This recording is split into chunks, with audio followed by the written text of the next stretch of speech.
Muy buen día, tengan todos ustedes. A nombre Permite del... un momento, por favor.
Muy buen día, tengan todos ustedes.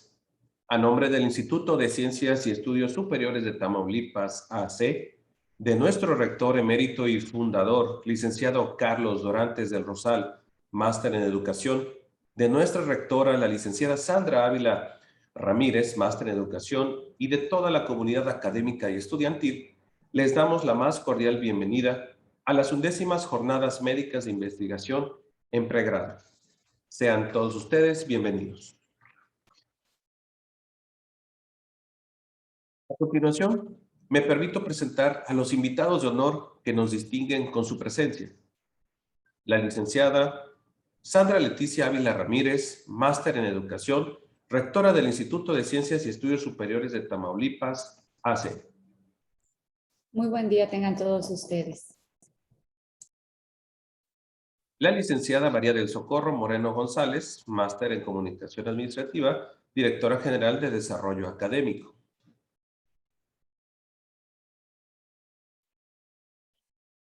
La licenciada María de los Ángeles Barrios Gudiño, directora general de Relaciones Públicas y Vinculación. Buenos días a todos, bienvenidos. A la contador público Guadalupe Romero Pérez, máster en Educación, directora general de Profesiones. Muy buen día, bienvenidos todos. Doctor Jorge Armando Luna Hernández, máster en Administración de Hospitales, director de la Facultad de Medicina ICES Campus Tampico 2000. Muy buenos días a todos, gracias. Doctor Joel Loredo Flores, máster en Educación, secretario académico de nuestra Facultad de Medicina. Muy buenos días a todos, saludos. Doctor Fermín Rosagaray Luébano, director de la Facultad de Medicina Campus 2001, Matamoros.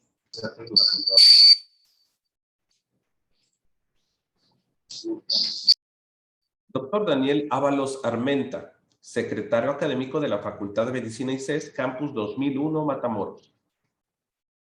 ¿Qué tal? Buenos días. Doctor Héctor Rafael Sánchez Nuncio, coordinador de la 11ª Jornada Médica de Investigación en Pregrado.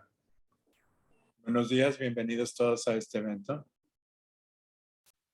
Asimismo, nos acompañan nuestros conferencistas, el doctor Eduardo Ontiveros Martínez, el licenciado Antonio Jiménez Valderas. Hola, ¿qué tal? Buenos días. Doctor Israel Isaac Roldán Sabido. Buenos días a todos. Además de todos los integrantes del cuerpo de gobierno de nuestra facultad. Bienvenidos sean todos ustedes. A continuación, cedo el uso de este espacio a la licenciada Sandra Ávila Ramírez, máster en educación, quien nos dirige un mensaje. Muy amable, doctor. Doctor Jorge Armando Luna Hernández, máster en Administración de Hospitales, director de la Facultad de Medicina del Campus Tampico 2000. Doctor Fermín Rosagaray Luébano, máster en Medicina Subacuática e Hiperbárica, director de la Facultad de Medicina de Matamoros 2001. Honorables invitados, distinguidos conferencistas, respetables integrantes del cuerpo de gobierno y personal docente, estimados padres de familia, queridos alumnos, señoras y señores. No hay enseñanza sin investigación, ni investigación sin enseñanza. Paulo Freire. La investigación es indispensable en el proceso de formación de todo profesionista y en especial de quienes cursan la carrera de medicina, ya que fomenta la búsqueda de nuevos conocimientos científicos que coadyuvan en la prevención, diagnóstico y tratamiento de enfermedades a fin de mejorar la calidad de vida de nuestra sociedad. Por ello, es un verdadero honor el asistir a estas jornadas médicas de investigación en pregrado, organizadas por la Facultad de Medicina del Campus Tampico 2000, las cuales generan espacios de aprendizaje y reflexión que permiten a nuestros alumnos el fortalecimiento del pensamiento crítico y analítico. Agradecemos la valiosa participación del doctor Eduardo Ontivero Martínez, del licenciado Antonio Jiménez Valderas, máster en educación, y del doctor Israel Isaac Roldán Sabido, máster en geriatría. Destacados expositores, quienes a través de sus conferencias compartirán sus conocimientos y experiencias sobre temas de gran interés para todos los aquí presentes. Ante la relevancia de este importante evento, nos permitimos reconocer al doctor Jorge Armando Luna Hernández, máster en Administración de Hospitales, director de la Facultad de Medicina del Campus Tampico 2000, al comité organizador y a quienes durante todo este tiempo han fungido como guías y facilitadores, asesorando a cada uno de los proyectos que serán presentados durante esta jornada. Asimismo, valoramos de manera muy especial todo el esfuerzo y dedicación de nuestros queridos alumnos que en unos momentos más presentarán sus proyectos de investigación. No me resta más que exhortarlos para que aprovechen al máximo este evento, ya que estamos firmemente convencidos de que será todo un éxito por la calidad de sus participantes. Muchas gracias y enhorabuena. Muchísimas gracias, licenciada.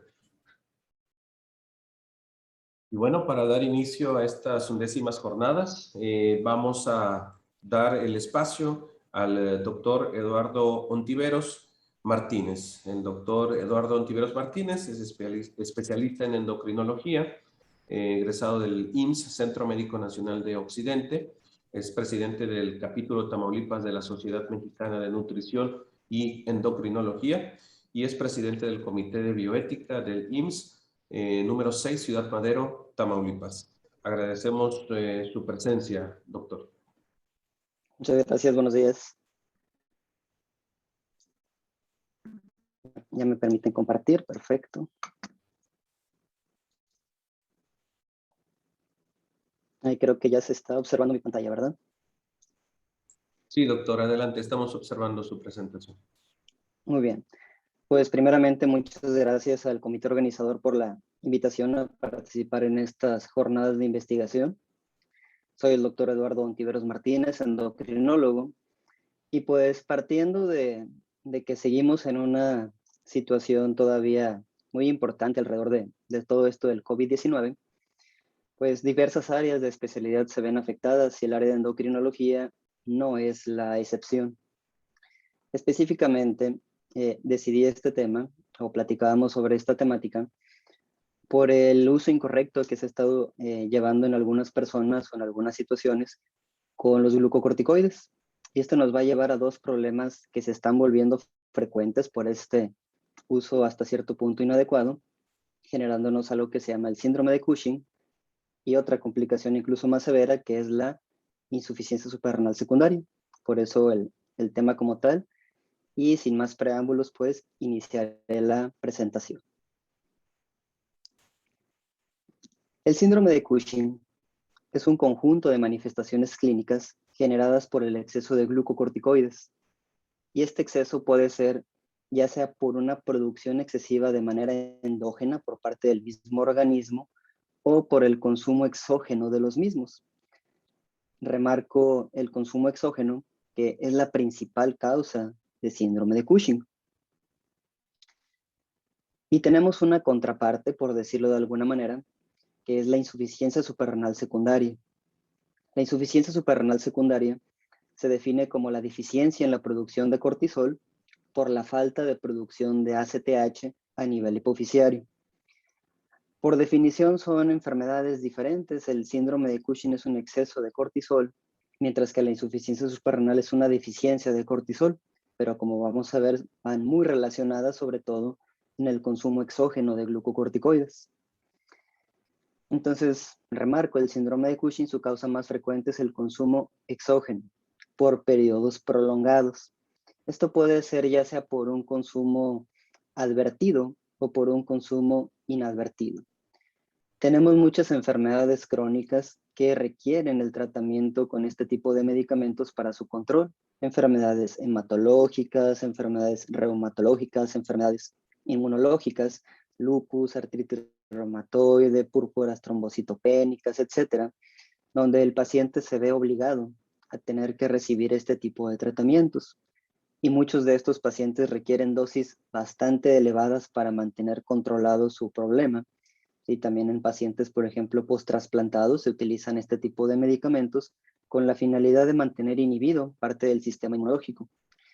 Estas personas saben que están utilizando estos medicamentos, los médicos estamos conscientes de que se están recetando, pero también tenemos el consumo inadvertido. Y aquí hago énfasis en productos que se venden de manera sin receta, que se venden como naturistas, que se venden como productos aparentemente sin efectos secundarios, que contienen dexametasona o algunos otros tipos de glucocorticoides. Estos medicamentos o estos productos se venden clásicamente para problemas reumatológicos, inflamación, artritis, dolor en rodillas, cadera, columna, etc. Y las personas pues se sienten bien al tomarlo, definitivamente es un potente antiinflamatorio, de hecho de los más potentes que existen, pero en unas pocas semanas el paciente puede empezar a tener manifestaciones de este exceso sin que esta persona o el paciente sepa que lo está consumiendo. ¿Sí? Específicamente hablando de un producto que es el ortiga con ajo rey, por ejemplo, se ha vuelto bastante común y varios laboratorios en México se han analizado algunas de estas marcas de productos y se ha encontrado que tienen este tipo de sustancias. Aunado a veces a un tratamiento médico, pues nos va a generar todavía una mayor probabilidad de tener consecuencias. La insuficiencia suprarrenal secundaria, su causa más frecuente va a ser la suspensión del consumo prolongado de estos glucocorticoides. Cuando los glucocorticoides se utilizan por poco tiempo o por una dosis baja, habitualmente no van a generar ningún problema. Pero cuando se tienen que utilizar por varias semanas o meses, o incluso a dosis muy elevadas, la suspensión abrupta nos va a generar un problema donde ya no se va a producir el cortisol. Entonces, se genera este concepto que es la insuficiencia suprarrenal secundaria. Glucocorticoides, tenemos muchas presentaciones, tenemos muchos tipos de medicamentos.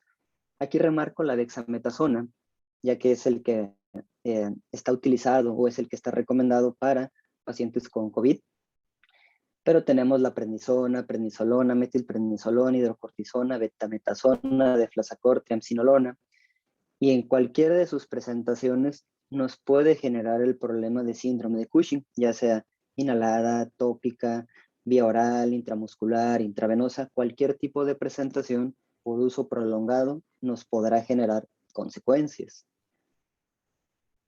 ¿De dónde sale todo esto de la dexametasona para los pacientes con COVID? Bueno, pues cuando recién empezó la pandemia se empezó a observar que, bueno, los pacientes hospitalizados, los pacientes graves, los pacientes con problemas respiratorios severos, tenían una buena respuesta o tienen una buena respuesta a este tipo de tratamiento. Pero las directrices, las normativas para utilizarlo fueron muy específicas, pero llegamos a un punto que desgraciadamente pues fue parte de la histeria colectiva, del miedo social, etcétera. Y pues si recuerdan, tuvimos lo que fueron las compras de pánico en el 2020. Tuvimos la compra del papel de baño, la compra de los productos satinizantes, toallitas, alcohol, soluciones, etcétera. Y los medicamentos no fueron la excepción. ¿Sí? La dexametasona es un medicamento relativamente muy barato y pues hubo personas que acapararon este tipo de medicamento. Llegó un punto donde no había dexametasona en las farmacias en ninguna presentación. Mucha gente lo empezó a comprar y malamente, ¿no? La gente esa que se llega a decir emprendedora, después vendiéndolo por ahí por redes sociales, y se empezó también a dar un mal uso de la dexametasona. Veíamos, o aún todavía se ve, de repente pacientes con enfermedad muy leve, sin necesidad de oxígeno, con manifestaciones realmente mínimas, pero utilizando dexametasona. Entonces, esto quiere decir que por ahí también tenemos cierta deficiencia, a lo mejor en el conocimiento de cuáles son las indicaciones correctas para recomendar este tipo de productos a los pacientes. ¿Cómo nos vamos a dar cuenta? ¿Sí? Que nuestro paciente con dexametasona o con cualquier otro tipo de glucocorticoide está presentando síndrome de Cushing. El síndrome de Cushing es una de las enfermedades endocrinas que tiene unas características físicas muy notorias y empiezan bastante rápido. A lo mejor una persona, aunque no sea del área médica, cuando ve a un paciente con este tipo de características, dice, mira, el paciente o la persona tiene algo, se ve diferente. Y sí, es correcto. Y esto lo notan más las personas con las que conviven de manera frecuente, porque dices, oye, tú no estabas así hace un mes, hace 2 meses, hace 6 meses. Empiezan a tener una característica facial que se llama cara redonda o cara de luna llena. ¿Sí? Se les hace redondita la cara. Empiezan a presentar rubicundez facial, se ponen así como chapeaditos. Estrías gruesas, violáceas o rojas, que pueden ser en brazos, abdomen, piernas, y se ven de estas características. ¿Sí?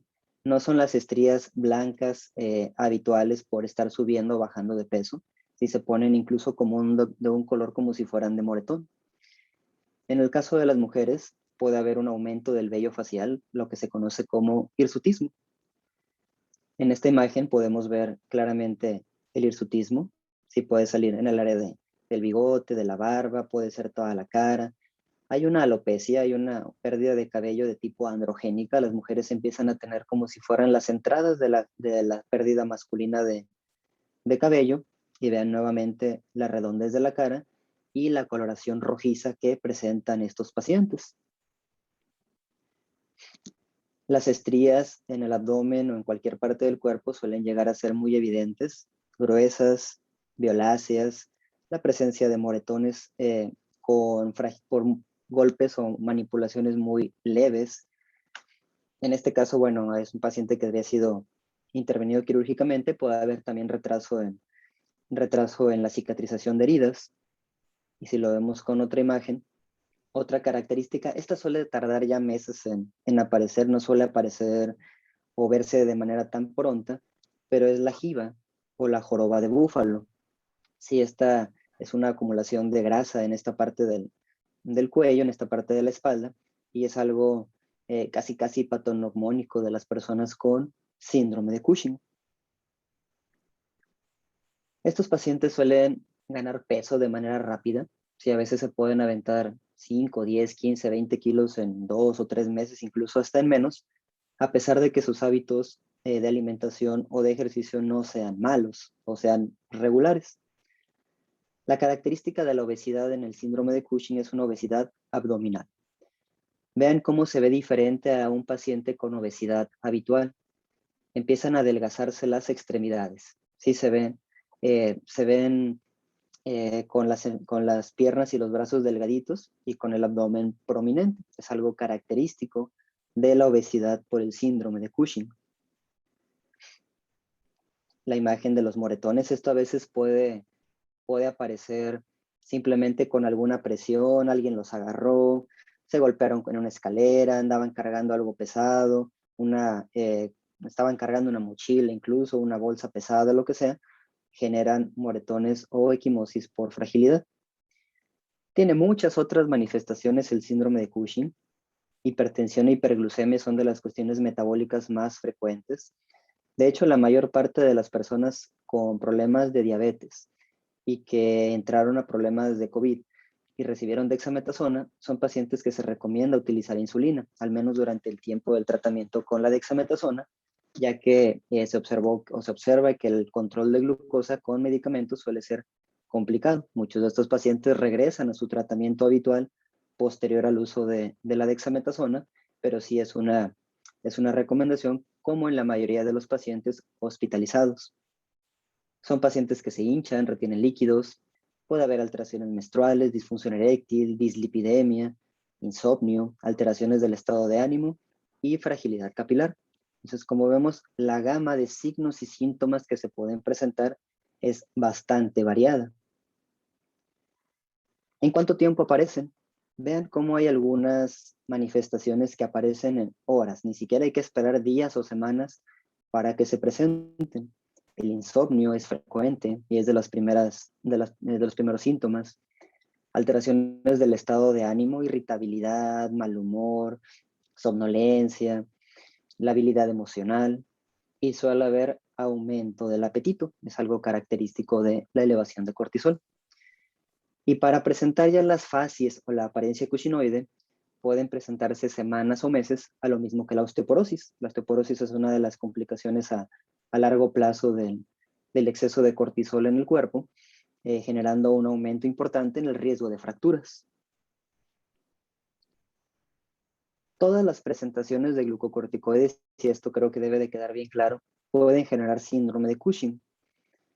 En algunas revisiones o algunos artículos, bueno, nos hablan de que las vías inhaladas, por ejemplo, para personas con asma, para personas con EPOC, son los que menos efectos secundarios tienen, y hasta cierto punto es correcto. Sin embargo, no están exentos de presentar síndrome de Cushing. ¿Y cuál genera más problema? Pues realmente hay una discrepancia entre esto, porque hay muchas susceptibilidades del paciente, incluso desde un punto de vista genético, se han encontrado ciertas características, ciertas mutaciones, ciertos cambios a nivel de algunos genes, donde pareciera que algunas personas son más susceptibles, incluso con pocos días o con poca dosis de tratamiento, presentar las manifestaciones, mientras que otras personas, aunque las dosis sean más elevadas o sean por más tiempo, parecieran tener una mejor tolerancia tanto a su uso como a su retiro. Recordando un poco la fisiología del eje hipotálamo hipófisis suprarrenal, para poder entender un poquito más esto, tenemos el hipotálamo, tenemos la hipófisis y tenemos las glándulas suprarrenales o adrenales. A nivel hipotalámico se produce la CRH, hormona liberadora de corticotropina. Esta va y estimula a la hipófisis para la producción de hormona ACTH o adrenocorticotropina. Y esto genera pues un estímulo positivo sobre las glándulas suprarrenales para la producción de cortisol. Esto se va a generar ante la necesidad de la producción de cortisol. Cuando la glándula suprarrenal ya produce este cortisol que se requiere, ese mismo cortisol inhibe la producción de CRH, la producción de ACTH, y así se mantiene un equilibrio en lo que es la producción del cortisol, que no haya de más, que no haya de menos, y esto se le conoce como un ciclo de retroalimentación o de retroinhibición negativa. La misma sustancia que se busca producir, una vez producida, inhibe su propia producción. Cuando indicamos glucocorticoides, es como indicar cortisol. Básicamente es un análogo de esta hormona. ¿Y qué es lo que pasa? Nosotros le damos este tipo de medicamentos al paciente y vamos a acentuar o incrementar esta retroalimentación negativa sobre la CRH y sobre la ACTH, es decir, al cuerpo le estamos dando algo que debería de producir, entonces el cuerpo lo interpreta como perfecto, me lo están dando, no necesito producirlo, entonces disminuye la producción de estas hormonas y disminuye la producción endógena del cortisol. Entonces el problema viene donde este tipo de inhibición constante de manera exógena va a generar que se pierda la estimulación normal por la CRH y ACTH. Cuando es por pocos días o con una dosis pequeña, habitualmente esto es algo mínimo y suspendiendo el medicamento, el eje vuelve a funcionar de manera habitual. Pero nos vamos a meter en un problema cuando la inhibición es por tiempo prolongado, ya que al suspenderlo, el eje va a permanecer inhibido, ¿sí? No se recupera en horas, no se recupera en días, puede tardar semanas o meses en recuperarse.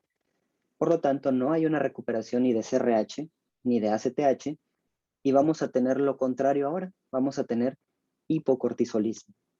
El paciente físicamente se puede ver como una persona con síndrome de Cushing porque ya tuvo las manifestaciones o las consecuencias de tener un exceso de glucocorticoide, pero al momento de que se lo quitamos, esas características no cambian, pero las cuestiones metabólicas internas por la falta del cortisol sí se van a presentar y eso incluso puede llegar a ser grave.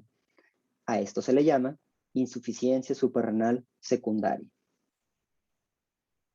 En algunos artículos o revisiones lo podrán encontrar como también por el nombre de síndrome por retiro de glucocorticoides. Es otra forma por donde ahí se puede encontrar en el caso específico de las personas que se les quita este tipo de medicamentos de manera exógena, porque tenemos otras causas de insuficiencia suprarrenal que no tienen que ver con el consumo exógeno de este tipo de medicamentos.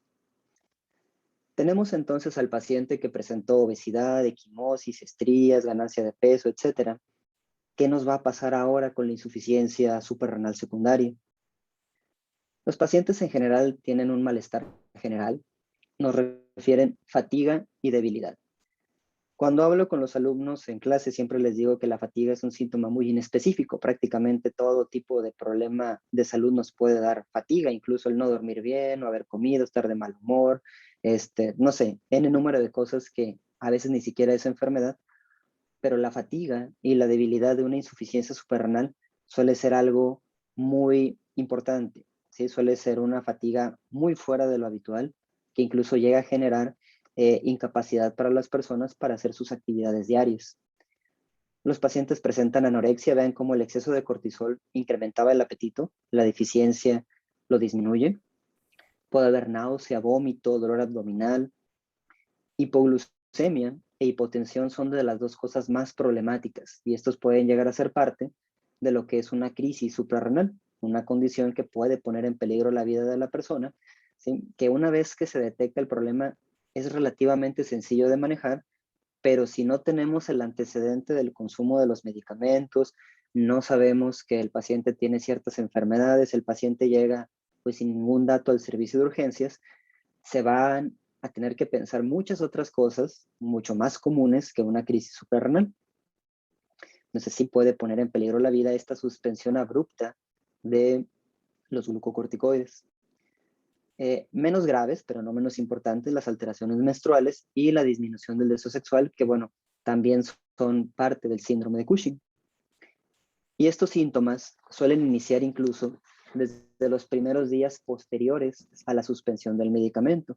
No es así como que tardemos semanas o meses para que se vea un cambio o que se vean los síntomas. Los resultados son muy variables. Algunos artículos nos dicen ni la duración, ni la dosis, ni los niveles de cortisol nos predicen, ay, perdón que dice predicadores, son predictores, la presencia de insuficiencia suprarrenal. Otros nos dicen que con dosis de 25 miligramos, incluso por 5 días nada más, o sea, por un periodo muy corto de tiempo, observamos supresión del eje, es decir, de la producción de ACTH y de CRH. Otros nos dicen que a dosis fisiológicas, es decir, dosis de 5 miligramos a 7.5 miligramos de prednisona o menos al día, incluso por un mes, no nos suelen dar problemas. Mientras que a otros más nos dicen que dosis de 7.5 de prednisona o sus equivalentes son suficientes para suprimir el eje. ¿De dónde salen todas estas diferencias? Las enfermedades que se están tratando, el tiempo de evolución, el tipo de paciente, la edad de las personas. Entonces, hay muchas características que hacen más susceptibles a unos pacientes que a otros. La crisis suprarrenal, pues es la complicación más severa de esto. Y en sí la insuficiencia suprarrenal por deficiencia de glucocorticoides no es tan fácil de diagnosticar, al menos por laboratorio. Podríamos decir, bueno, pues si le hace falta cortisol, le medimos el cortisol. Sí, pero el cortisol se va a ver afectado por estas sustancias que estaba tomando el paciente, entonces no es confiable. Podemos tener ya sea falsos positivos o falsos negativos. Lo ideal sería hacer una prueba de estimulación con ACTH, sin embargo es difícil de realizar, sobre todo porque la ACTH como tal no es un medicamento que se consiga fácilmente en nuestro país, como algunas otras cosas para la insuficiencia suprarrenal. Entonces, pues el meollo del asunto aquí es, tenemos al paciente con dexametasona, con algún tipo de glucocorticoide, lo estamos viendo que está haciendo datos de síndrome de Cushing y sabemos que quitárselo de manera abrupta nos puede generar una consecuencia incluso grave. Bueno, ¿cómo lo vamos a retirar? Les voy a presentar dos esquemas. Este nos dice, el primer esquema, dice, bueno, disminuir la dosis de glucocorticoide de suprafisiológica a fisiológica, irla disminuyendo progresivamente. El paso número 2 nos dice cambiar a hidrocortisona matutina o considerar con días alternos. Esto aquí en México se vuelve complicado porque la hidrocortisona vía oral también es muy difícil de encontrar en nuestro país. Cuando el paciente ya lo tengamos con hidrocortisona o con días alternos de algún otro medicamento y que el paciente esté estable, claro, hay que medir el cortisol. Aquí sí valdría la pena. Si el paciente tiene menos de 3 microgramos, nos habla de que el paciente sigue teniendo una insuficiencia suprarrenal. Hay que continuar el tratamiento y lo volvemos a revalorar en 4 a 6 semanas. Es decir, todavía deberemos de dejar el medicamento por lo menos un mes más. Si el paciente está entre 3 y 20 microgramos de cortisol, no nos dice si lo tiene o si no lo tiene. Requiere más estudios como la prueba de hipoglucemia con insulina, que es una prueba complicada de hacer, es una prueba que obligadamente debe hacerse en hospital, no es para hacerse de manera ambulatoria, y las pruebas con CRH o ACTH, nuevamente comento, son medicamentos que son difíciles de conseguir en nuestro país. Y si medimos o tenemos una medición de cortisol de más de 20, podemos decir que el eje está recuperado y podríamos suspender el glucocorticoide a nuestro paciente sin mayor problema. Otro esquema de reducción es tener, si el paciente está entre alrededor de 40 miligramos o más de prednisona o su equivalente, reducir 5 miligramos por día por 1 a 2 semanas. Si el paciente está entre 20 y 40, ir reduciendo de 5 miligramos por día por 1 a 2 semanas. El paciente está de 10 a 20, reducir 2.5 cada 2 a 3 semanas. Está de 5 a 10, 1 miligramo cada 2 a 4 semanas. Perdón, por día cada 2 a 4 semanas. Y cuando el paciente ya está con menos de 5 miligramos, podemos ir haciendo la reducción de 0.5 miligramos por día o iniciar el esquema de días alternados. Este es un esquema un poquito más sencillo porque no requiere lo que es la utilización de hidrocortisona. Tampoco requerimos lo que es la medición de cortisol. Simplemente aquí es estar vigilando la clínica del paciente. Reducimos dosis y el paciente empieza a presentar los síntomas de insuficiencia suprarrenal, tendremos que elevar nuevamente la dosis del esteroide hasta que el paciente pasen otras 2 o 3 semanas y volver a intentar hacer la reducción. Para entender bien esto, ¿qué onda con las equivalencias? Sí, tenemos que casi siempre tomamos a la prednisona como punto de referencia. Entonces, 5 miligramos de prednisona equivalen a 25 de cortisona, a 4 de metilprednisolona, a 5 de prednisolona y a 0.75 de dexametasona. Estas serían más o menos las equivalencias, dependiendo o lo vamos a utilizar de acuerdo con el tipo de glucocorticoide que estemos utilizando en el paciente. Y las dosis de dexametasona para las personas con COVID, pues bueno, al menos se recomiendan alrededor de los 6 miligramos por día durante las manifestaciones severas de la enfermedad. Si el paciente está hospitalizado, prácticamente se recomienda durante toda la hospitalización. Es muy variable si este tratamiento para para COVID dependerá de las características de cada paciente. Entonces, esto sería las situaciones o los puntos que debemos de considerar para evitar estas complicaciones por la suspensión del medicamento. Y finalmente, para concluir, si observan a un paciente, no solamente con dexametasona por esto del COVID, sino cualquier persona que tenga el antecedente de uso crónico de glucocorticoides y que tenga datos clínicos de síndrome de Cushing, esos pacientes pueden estar 100% seguros que ya tienen suprimido el eje y que si les quitan de manera abrupta el glucocorticoide, se van a sentir mal. Obsérvenlo con pacientes o personas que están consumiendo algunos productos que les venden con la finalidad de mejorar problemas articulares y reumatológicos, que se sentían bien, y observen cómo a veces después de unos 4 o 5 días los pacientes refieren que se empiezan a sentir muy cansados, se empiezan a sentir mal, porque desgraciadamente es muy probable que lo que estaban consumiendo tenía glucocorticoides.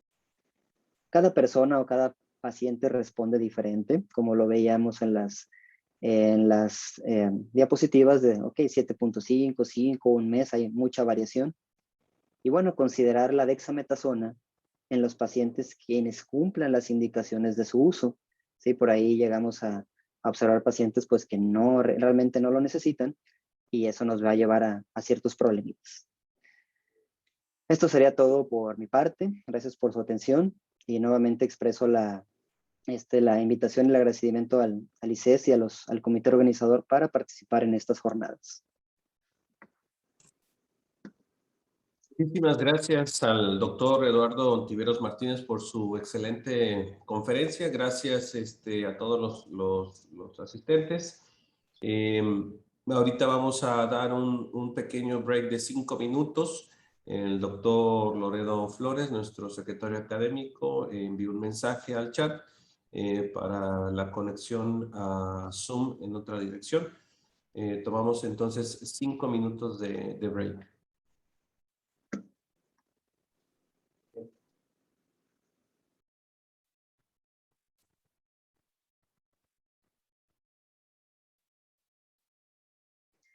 Y el enlace que mandé por el chat, si pueden ingresar a ese enlace, por favor, para que podamos redirigirnos a la presentación en vivo en Facebook Live, por favor.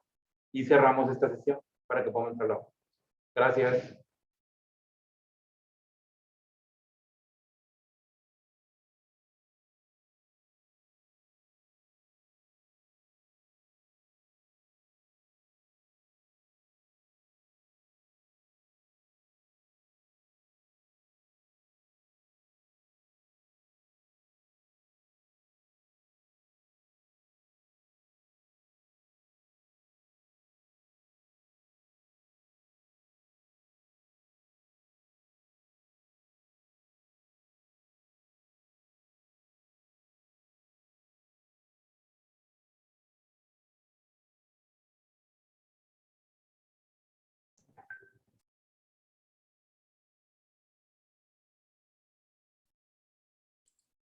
Joel, el que enviaste es el mismo que donde estábamos.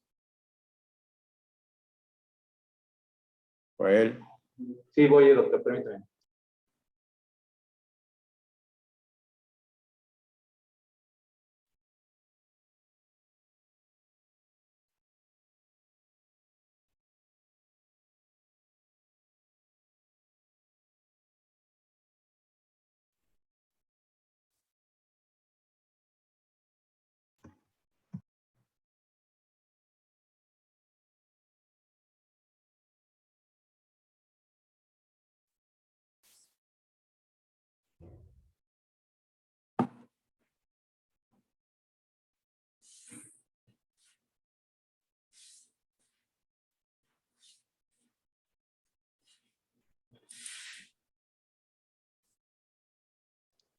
Cerremos esta sesión para poder enviarles por el chat de coordinación, doctor, el que le envíe por coordinación. Ese es el link, por favor, ¿sí? Gracias.